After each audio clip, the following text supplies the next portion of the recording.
नमस्कार, स्वदेश न्यूज की खास पेशकश बातें सितारों की में आप सभी का स्वागत है। मैं हूं भागीरथ साहू। बातें सितारों की में आज हम रूबरू होंगे अभिनेता नवीन पंडिता से। नवीन पंडिता का जन्म जम्मू कश्मीर के नगरोटा में हुआ। इंजीनियर की पढ़ाई पूरी करने के बाद इंफोसिस में 3 साल नौकरी की। नौकरी करते हुए रंगमंच में कई सालों तक अभिनय किया। फिर मुंबई का रुख किया और टीवी सीरियल बड़े भैया के दुल्हनिया से टीवी जगत में कदम रखा। इसके बाद धारावाहिक दिल संभल जा जरा आपके आ जाने से में अहम भूमिका निभाई है। तो धार्मिक सीरियल जग जननी वैष्णो देवी और रंजू की बिटिया में मुख्य भूमिका निभाई। तो टीवी सीरियल जीजीमा और एक ब्रह्म सर्वगुण संपन्न में नेगेटिव किरदार किया है। नवीन पंडिता ने वाइल्ड स्टोन और WWE पहलवान द ग्रेट खली के साथ एक प्रोटीन ब्रांड की एड फिल्म में भी अभिनय किया है। नवीन बहुत जल्द एक तेलुगु फिल्म में भी मुख्य खलनायक की भूमिका में नजर आएंगे। तो बातें सितारों की में आज हम इनसे रूबरू होंगे और जानेंगे इनके अभिनय के सफर के बारे में। और इस वक्त हमारे साथ सीधे जुड़ गए हैं अभिनेता नवीन पंडिता। नवीन जी, आपका बहुत बहुत स्वागत है स्वदेश न्यूज की खास पेशकश बातें सितारों की में। जी, कैसे हैं आप? मैं अच्छा हूं, आप कैसे हैं? बिल्कुल बढ़िया। नवीन जी, 3 साल आपने इन्फोसिस में नौकरी की है, फिर आपने इंजीनियरिंग की पढ़ाई भी की है, फिर आखिर ऐसा क्या हुआ या कब आपको लगा कि मुझे इंजीनियर से मुझे एक्टर बनना है? मैं आपको ऑनेस्टली बताऊं तो मैं 3 साल इन्फोसिस में था और वहाँ सिर्फ मैंने जिम किया है।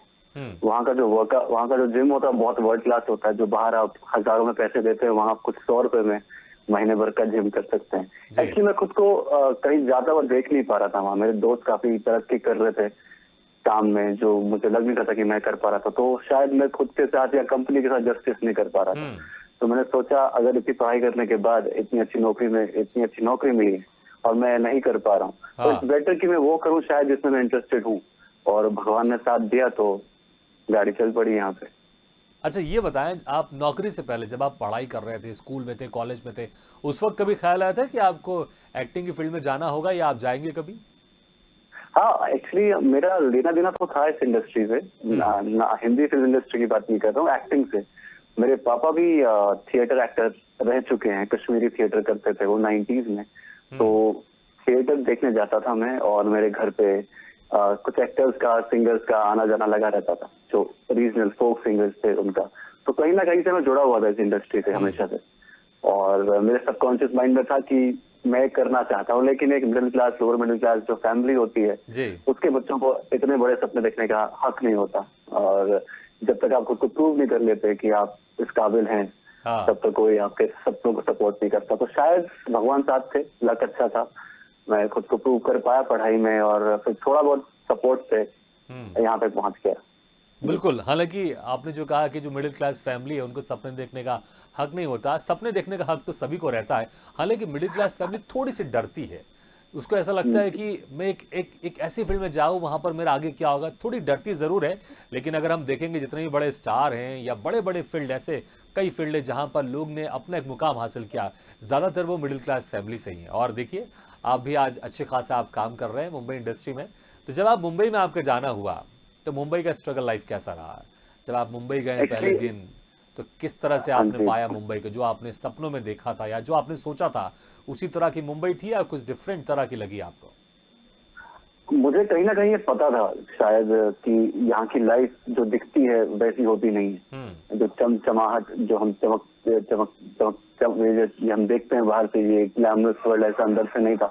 मैं शायद कहीं ना कहीं अवेयर था इस चीज से, हाँ। मुझे पता था। और मुझे पता था कि यहाँ मुझे लोहे का दिल लेकर आना पड़ेगा, क्योंकि यहाँ कोई आपकी इज्जत नहीं करता जब तक आप खुद को प्रूव नहीं कर देते। आप हम्म। चाहे MBA हो, बीटेक हो, डॉक्टर हो, मतलब जब आप यहाँ एक्टर बनने आते हैं तो आप जीरो हैं। आप जब तक कुछ प्रूव नहीं कर देंगे, तब तक आपकी कोई इज्जत नहीं होगी, चाहे आप कितने बड़े खानदान से क्यों ना हो। जी। तो जो मेरा स्ट्रगल था वो मुंबई आते ही था। मतलब मुंबई शिफ्ट होने से पहले ही 2 साल से मैं अपना हसल पीरियड शुरू कर चुका था। हम्म। तो मैं हैदराबाद में था, जैसे आपने बताया कि मैं इन्फोसिस में भी 3 साल जॉब कर चुका हूँ। उनमें से 2 साल मैं हैदराबाद में जॉब करता था। और हैदराबाद में मैंने एक थिएटर ग्रुप भी ज्वाइन किया था। मेरे जो इंस्ट्रक्टर थे रत्नाशेखर शेट्टी साहब, उन्होंने मुझे कहा था कि तू ट्राई कर ले कमर्शियल एक्टिंग में।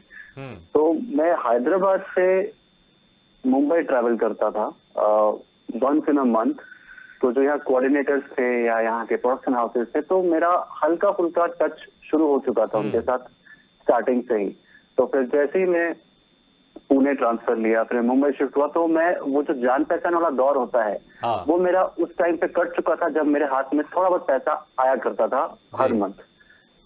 तो जब मैं मुंबई परमानेंटली शिफ्ट हुआ जॉब छोड़ के, तो जो कांटेक्ट बनाने वाला टाइम था वो मैं पार कर चुका था। जी। तो बस यहाँ फिर ऑडिशंस देने का जो दौर होता है वो शुरू हो चुका था मेरा। शायद मैं उतना नहीं देख पाया जो स्टार्टिंग में लोग यहाँ शिफ्ट होते हैं, जिनको कुछ नहीं पता होता कि जी। क्या करना है, कहाँ रहेंगे, क्या खाएंगे, अगली मील कहाँ से आएगी, क्या वड़ा पाव खाना है, क्या हम क्या खा सकते हैं नेक्स्ट।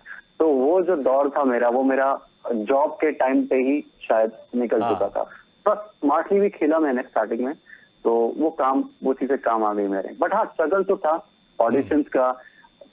कई हजारों ऑडिशंस दिए हैं मैंने पिछले 6 सालों में, लगभग 6 सालों में, और कुछ 12-15 रोल किए। तो अब रेशो देखिए। नहीं, स्ट्रेटेजी जो आपने अपनाई वो बहुत ही अच्छी स्ट्रेटेजी थी।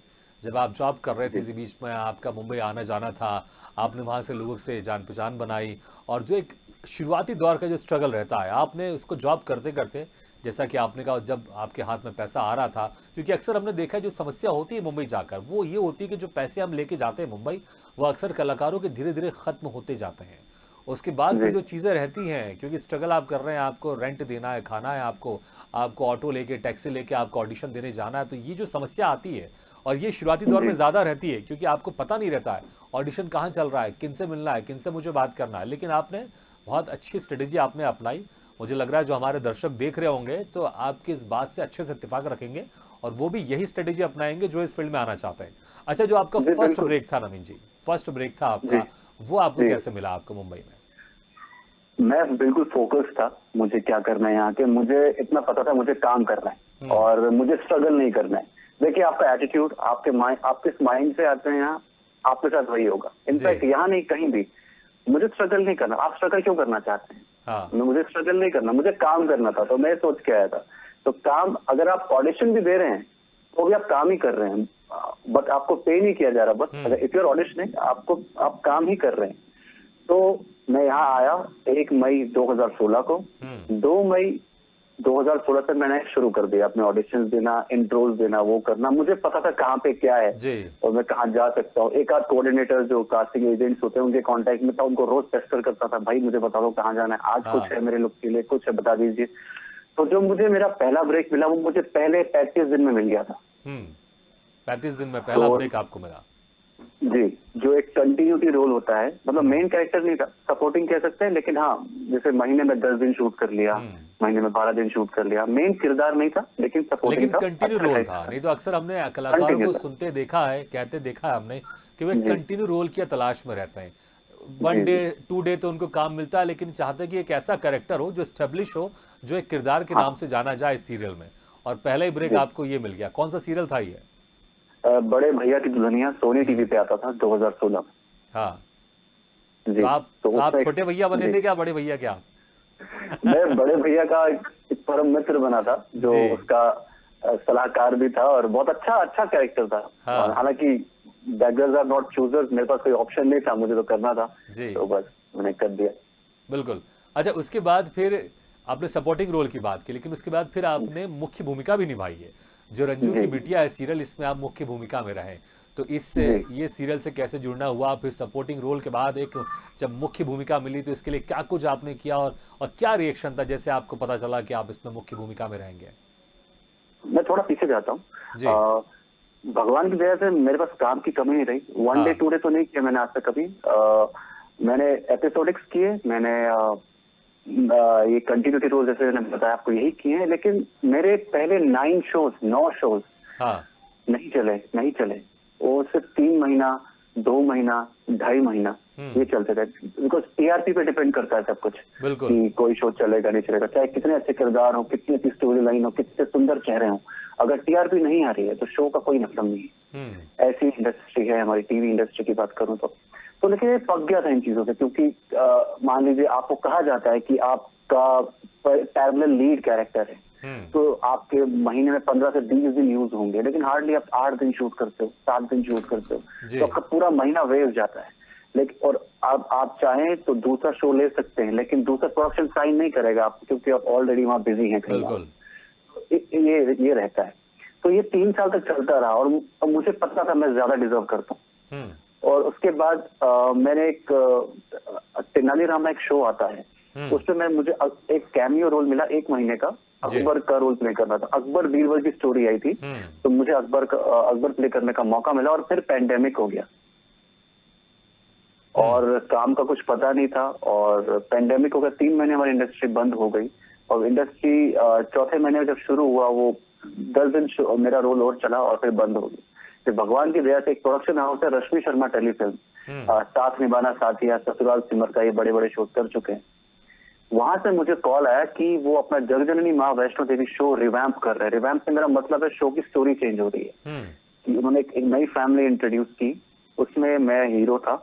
मतलब मेरा कैरेक्टर बहुत ही पागलों जैसा था, मैं एक पागल प्ले किया, एक बच्चा जैसा जो दिमाग से बच्चा, मंद बुद्धि, वो कैरेक्टर प्ले किया। तो वो मुझे मौका मिला, लेकिन ये पूरा एक लक था मेरा बहुत अच्छा जो मुझे मिला। मैं आपको बताऊं तो मैंने ऑडिशन नहीं दिया उस शो का, मैंने बस अपनी एक फोटो भेजी और उन्होंने कहा ठीक है 2 दिन में आपका शूट कर रहे हैं। अच्छा। तो वो 3 महीने वीडियो भी नहीं भेजा आपने उनको अपना? मैंने कुछ नहीं भेजा, उनके पास कुछ होगा, आई डोंट नो। हाँ, पहले से उनके पास कुछ होगा। हाँ, उन्होंने कहा आप फ्री हो तो बता दो, क्योंकि काफी आर्टिस्ट जा चुके थे मुंबई छोड़ के और लोग काम नहीं करना चाह रहे थे डर से, तो मुझे तो करना था। तो मैंने कहा हाँ मैं करूंगा, ऐसा कैरेक्टर करूंगा, ऐसे यस टू एवरीथिंग। तो मैंने कर दिया और उससे मेरी जान पहचान इस प्रोडक्शन हाउस से शायद बैठ गई। शायद प्रोड्यूसर की नजर मेरे पे पड़ गई और उन्होंने मुझे रंजू की बेटियां दे दिया फिर, जो मेरा पहला सक्सेसफुल शो था। अक्सर हमने लोगों को कहते सुना है कि कोविड काल में उनके जो काम थे वो छिन गए, वो खत्म हो गए, लेकिन यहाँ उल्टा हुआ आपके साथ कि कोविड के कारण जो कलाकार थे वो चले गए और आपने उसका बहुत बेहतर उपयोग किया और उसके बाद फिर आपको इसमें लीड रोल मिला, फिर रंजू की बिटिया में भी आपको लीड रोल मिला। तो कैसा एक्सपीरियंस था एज ए मुख्य भूमिका काम करते हुए दोनों सीरियल का? मैं तो बस अंदर से लीड में बहुत पहले से ही था, वो बस मेरी आत्मा तो लीड ही थी, बस मेरा शरीर ही सपोर्टिंग रोल्स कर रहा था जी। तो मैं तो बस रेडी था, मैं तो बस डायरेक्टर के एक्शन बोलने का वेट कर रहा था, सर आप एक्शन बोलिए बस मैं तो फाड़ दूंगा सर। हाँ। तो बस पूरा फुल दिया मैंने और मैं इत्तेफाक से या लक से मेरे डायरेक्टर मुझे हमेशा सपोर्ट करते हैं, मुझे कभी रोकते नहीं है। हालांकि टीवी इंडस्ट्री में बहुत कम ऐसा देखने को मिलता है कि आपको डायरेक्टर सपोर्ट करते हैं, डायरेक्टर को फुटेज निकालनी होती है। 18 से 20 मिनट बहुत प्रेशर होता है एक टीवी डायरेक्टर पे। तो मुझे हमेशा ऐसे डायरेक्टर्स मिले जिन्होंने मुझे सपोर्ट ही किया और मुझे फ्री छोड़ा, do what you like, do how you like it. तो मैं बहुत ही किस्मत बहुत ही अच्छी रही है इस मामले में। अच्छा, तो बहुत अच्छा लगा मुझे जी। ये सीरियल का हम जिक्र कर रहे हैं रंजू की बिटिया, इसमें एक बहुत ही इंटरेस्टिंग वाकया हुआ आपके साथ। आप इसकी एक शूटिंग कर रहे थे और इसमें एक शादी का सीन था और जब वो सीन हो रहा था तो जो पंडित जी थे तो आपको कहीं ऐसा लगा कि ये रियल शादी हो रही है, जो मंत्र पढ़ाए जा रहे हैं ये रियल पढ़े जा रहे हैं और आप ऑलरेडी शादीशुदा हैं, तो आपको लगा कि कुछ प्रॉब्लम ना हो जाए, तो फिर आपने पंडित को आपने रोका भी आपने। तो आखिर क्योंकि हमने तो देखा कि अक्सर बहुत ही पता है हमको टीवी सीरियल हो चाहे फिल्म हो, वहां पर सब नकलियां शादी होती हैं, तो आपको ऐसा क्या लगा कि ये कुछ रियल शादी हो रही है? एक्चुअली मैं शादीशुदा इंसान हूँ, तो मुझे पता है कि विधियां कैसी होती हैं शादी में, तो मुझे वो क्रोनोलॉजी पता थी कब क्या होता है कैसे होता है। तो हमारे जो एक पहले मास्टर शॉट होता है, मास्टर शॉट एज इन की जो पूरा फ्रेम रहेगा सब एक्टर्स के साथ, पूरा प्रॉपर्टी के साथ, वो एक शॉट पहला होता है। मतलब पूरा सीन वैसे शूट किया जाएगा, कैमरा हिलेगा नहीं, उसके बाद क्लोजेस लगते हैं हमारे जैसे यहाँ पे होता था। तो एक्शन हुआ और जो मेरी ऑपोजिट लड़की है, मेरी जो हीरोइन थी, उनके साथ शादी हो रही है मेरी शो में। तो पंडित जी शुरू हो गए मंत्र, तो मेरे को सुना लगा कि कुछ तो ये सुना है। और उसके बाद ये दीजिए, कन्यादान कीजिए, वो कीजिए, सब कीजिए, सब वो दे रहे हाथ में। तो अब फिर फेरे भी 7 तो होते ही हैं, इतने 7 फेरे तो कर ही देंगे और मंत्री वैसे पढ़ रहे हैं। मैंने कहा सर सॉरी, एक बार मैंने शॉट रोक दिया। सर वो तो क्या हो गया डायरेक्टर सर ये तो 80 में शादी करवा रही है। भाई रुक जाओ। तो फिर सब हंसने लग गए और फिर 2-3 दिन तक वो बात सेट से चलती है। तो मुझे थोड़ा डर सा भी गया था। तो जो पंडित जी थे, क्या वो रियल पंडित जी थे क्या? हाँ, वो रियल पंडित जी वो करते हैं, वो ये सब पूजा, सत्यनारायण भगवान की पूजा ये सब करवाते हैं घर पे जाके। तो इसलिए मैं डर गया। हाँ। और बहुत ही कैरेक्टर में थे, बिल्कुल बिल्कुल मेथड एक्टिंग कर रहे थे वो।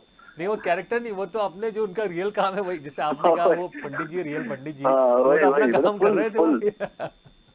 फुल अच्छा खो गए थे वो तो जी। बिल्कुल। अच्छा, मुख्य भूमिका आपने कई सीरियल्स में निभाई है, नेगेटिव भूमिका भी की है आपने, जो है जी जिजीमा है और एक ब्रह्म सर्वगुण बिल्कुल संपन्न सर, है, वो सब। इसमें आपने जी नेगेटिव किरदार निभाए हैं। तो एज ए हीरो के जी साथ जब आप एज ए नेगेटिव भूमिका निभाते हैं तो कैसे फिर आप जी। तैयार थे, या जहन में था मुझे लीड करना है, चाहे वो एज ए हीरो मिले चाहे मुझे विलन मिले, लेकिन मुझे हाँ लीड काम करना है?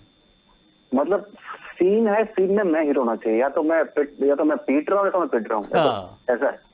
मतलब मुझ पे रहे फोकस, ऐसा मेरा फोकस रहता है। जी मतलब यहाँ पे तो हीरो हो ही सकता हूँ ना मैं, जी। अपने ख्यालों में। तो वैसे पर्सनली आपको क्या अच्छा लगता है, एज ए हीरो की भूमिका निभाना या विलन की भूमिका निभाना?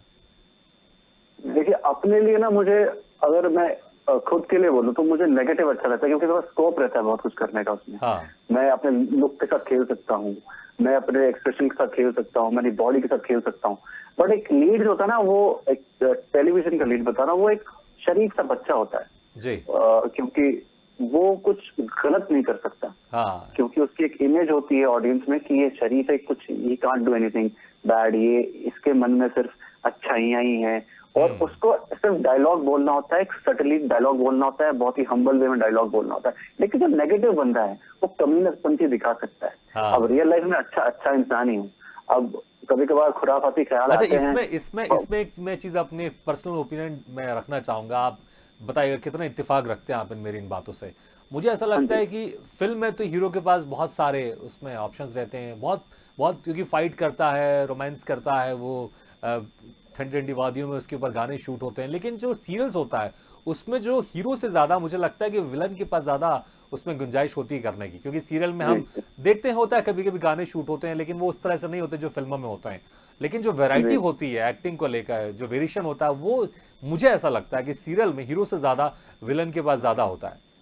जी बिल्कुल सही बोल रहे हैं आप, क्योंकि एक जो सीरियल में क्या रहता है ना, एक सीरियल एक साल चलेगा, हाँ तो थ्रू आउट द ईयर, तो एक साल की कहानी है, एक साल की लाइफ है शो की। तो उसमें क्या, थ्रू आउट द ईयर आपको एक कैरेक्टर जो आपको स्टार्टिंग में बताया गया है, कैरेक्टर का ग्राफ आपको मेंटेन करना है। हाँ। और फिल्म 3 घंटे की होती है, 3 घंटे का आपको जिंदगी दिखानी है, तो आप वेरिएशन दे सकते हैं।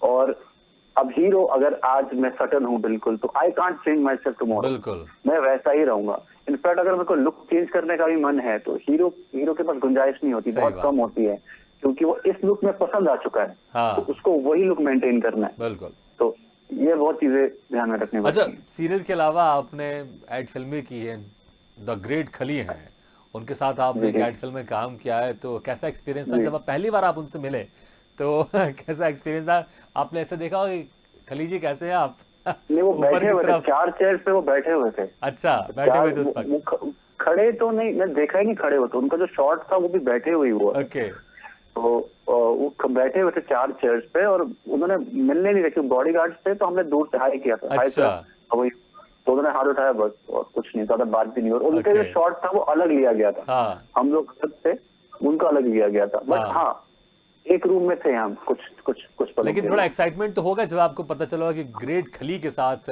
मैं एक एड फिल्म में आने वाला हूँ, तो बहुत कुछ सोचा होगा आपने हाँ कि उनसे हाथ मिलाऊंगा, उनके साथ फोटो खींचूंगा, लेकिन वहां जब आप हाँ। गए तो बॉडीगार्ड ने मिलने नहीं दिया, थोड़े निराश तो हुए होंगे आप?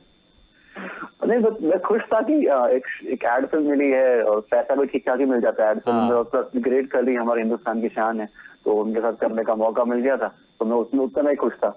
जी तो I saw the positive side, ठीक है, इट्स ओके। हाँ। अच्छा, फिल्मों की बात करें तो आपने हिंदी फिल्में नहीं, लेकिन आप एक तेलुगु फिल्म में आप आ रहे हैं, तो कैसे एक जी हिंदी ड्रामा करते करते, हिंदी सीरियल करते करते तेलुगु फिल्म में कहाँ पहुंच गए आप? बहुत अच्छी बात है, बधाई के पात्र हैं आप, लेकिन हिंदी फिल्म छोड़कर आप सीधे तेलुगु में चले गए, कैसे जुड़ना हुआ मैं तेलुगु फिल्म में? और क्या आपको तेलुगु आती है, या वही जैसे अक्सर हाँ हमने देखा है रोमन में लिखकर याद करते हैं डायलॉग? एक्चुअली जैसे मैंने बताया, मैं हैदराबाद में 2 साल था, तो मेरी प्रोफाइल वहां भी सर्कुलेट हो गई थी, मैंने कुछ ओके। एक आध छोटे मोटे कमर्शियल्स वहां भी किए हैं, अच्छा, मैंने राहुल मतलब कि द्रविड़ जी के साथ भी। जब आप इन्फोसिस में आप काम कर रहे थे, वर्क कर रहे थे, तो आप ज्यादा जो आपका जो काम तो करते थे, लेकिन इसी बीच ये दूसरा काम भी आपका चलता रहता था कि आप जी इधर मुंबई में आना जाना, वहाँ हैदराबाद की इंडस्ट्री में भी टच करना, वहाँ की प्रोफाइल भेजना, बड़ी अच्छी स्ट्रेटेजी है आपकी, कोई बहुत अच्छी स्ट्रेटेजी। बट वहां पे सिर्फ एक हॉबी बन के रह गया था मेरा ये, पैसा बहुत बहुत मिनिमल था, ना के बराबर। तो बट मुझे प्रोफेशन चाहिए था, तो इसलिए मुझे शिफ्ट होना पड़ गया था। तो क्या था एग्जैक्टली, जैसे मैंने वहाँ कुछ एड्स किए थे, मैंने राहुल ड्राइवर के साथ भी वहाँ ऐड किया उनके साथ हैदराबाद में। और मैंने एक तेलुगु फिल्म है केरिन था 2015 में, मैंने एक नॉन स्पीकिंग कैमियो रोल भी किया था उसमें। मेरा कोई डायलॉग नहीं था, मेरी प्रेजेंस थी। तो हाँ, तो मेरी प्रोफाइल इस वजह से वहां पे थी, कुछ एजेंसीज के पास, मेरी कास्टिंग डायरेक्टर्स के पास, कास्टिंग एजेंट्स के पास। तो वन फाइन डे मुझे कॉल आ गया 2019 में कि एक नए डायरेक्टर हैं जो उन्होंने एक बहुत बड़े डायरेक्टर को असिस्ट किया है, वो प्रोड्यूसर भी है फिल्म के और डायरेक्टर भी नए हैं, तो नए फेसेस ढूंढ रहे हैं। तो हीरो नोन है वहां पे, तो एक उनको विलेन चाहिए जो आईटी जैसा आईटी विलेन हो। और बहुत बहुत ही पढ़ा लिखा विलन हो और बिल्कुल। हाँ, बहुत चॉकलेटी दिखे, वो शक्ल से विलेन ना लगे, तो वैसा विलेन चाहिए। और हमको आपका प्रोफाइल मिला, आप इन्फोसिस में ही हो ना हैदराबाद में अभी? मैंने कहा नहीं, हैदराबाद इन्फोसिस छोड़े 4 साल हो चुके हैं सर, मुंबई में अब बात कीजिए। तो फिर प्रोड्यूसर, जो डायरेक्टर थे, प्रोड्यूसर थे, उन्होंने कहा कि हम मुझको आप ही चाहिए, आप बताओ आप करोगे नहीं करोगे? तो मैं हाँ क्यों नहीं करूंगा।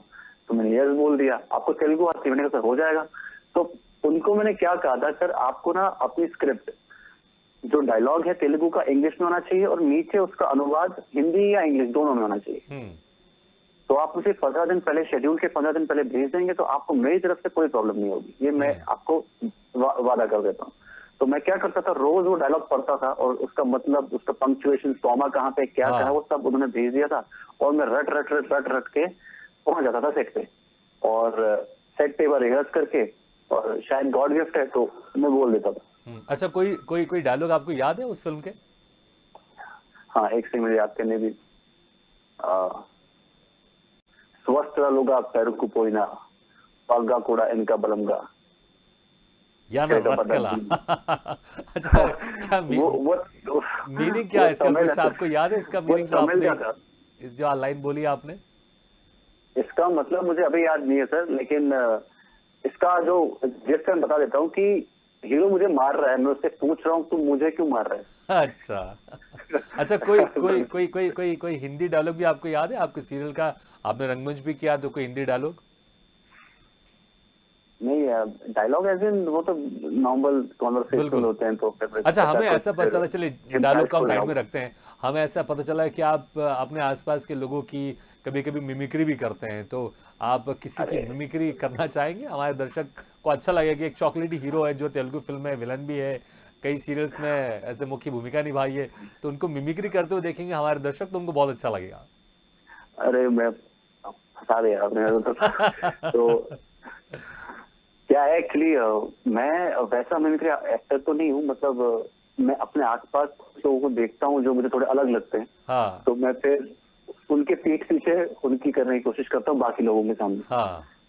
तो हाँ, तो हमारे हैं, एक नाम नहीं बताऊंगा, वो समझ ही जाएंगे जब वो इंटरव्यू देखेंगे, तो कोई बात नहीं, चलो प्यार करते हैं मुझसे। वो ऐसे बात करते हैं। हालांकि आपको शायद, अगर आप तो जानते तो शायद आप हंस भी देंगे, बट वो ऐसे बात करते हैं। अगने कहाँ गए? तो अरे कब आएंगे? बकवास कर रही हैं, चल चल चल चल और रखता। वो ऐसे बात करते हैं। अगर आप उनको जानेंगे तो अच्छा अच्छा ऑब्जर्वेशन, बहुत अच्छा ऑब्जर्वेशन। अच्छा, आप कभी कभी खाली समय में आप शायरी भी पढ़ते हैं, और तो कोई एक आध शायरी याद है जो आप हमारे दर्शकों को सुनाना चाहेंगे? हाँ, मुझे राहत साहब की एक शायरी बहुत अच्छी लगी थी। मतलब ऐसा मैं लिखता नहीं हूँ फिलहाल, मतलब अभी नया शौक जागा, क्योंकि पेंडेमिक में बहुत कुछ नई चीजें मैंने शुरू की है। तो उनमें से ये है कि कांधे पे अपनी लाश लिए फिर रहा हूँ, कांधे पे अपनी लाश लिए फिर रहा हूँ, यहाँ जमीन की कीमत बहुत ज्यादा है। बहुत बहुत बढ़िया, बहुत जबरदस्त है। मेरा नहीं है, मेरा नहीं है। नहीं, बिल्कुल आपका नहीं है, लेकिन आपने सुना है, इसके लिए आप धन्यवाद के पात्र हैं आप। और समय कम है, नहीं तो हम आपसे और चर्चा करते हैं, लेकिन बहुत अच्छा लगा समय निकालकर आपने हमारे इस कार्यक्रम में शिरकत की। आप ऐसी हंसते रहिए, मुस्कुराते रहिए, और बेहतरीन आप काम करते रहिए, और आपके बेस्ट विशेस जो आपकी अपकमिंग तेलुगु फिल्म है उसके लिए। Thank you very much, thank you very much. तो बातें सितारों की में आज हम रूबरू हुए अभिनेता नवीन पंडिता से। अगले बार हम फिर किसी शख्सियत से मुलाकात करेंगे। तब तक के लिए दीजिए इजाजत, लेकिन खबरों का सिलसिला लगातार जारी। आप देखते रहिए स्वदेश न्यूज, सबसे पहले देश।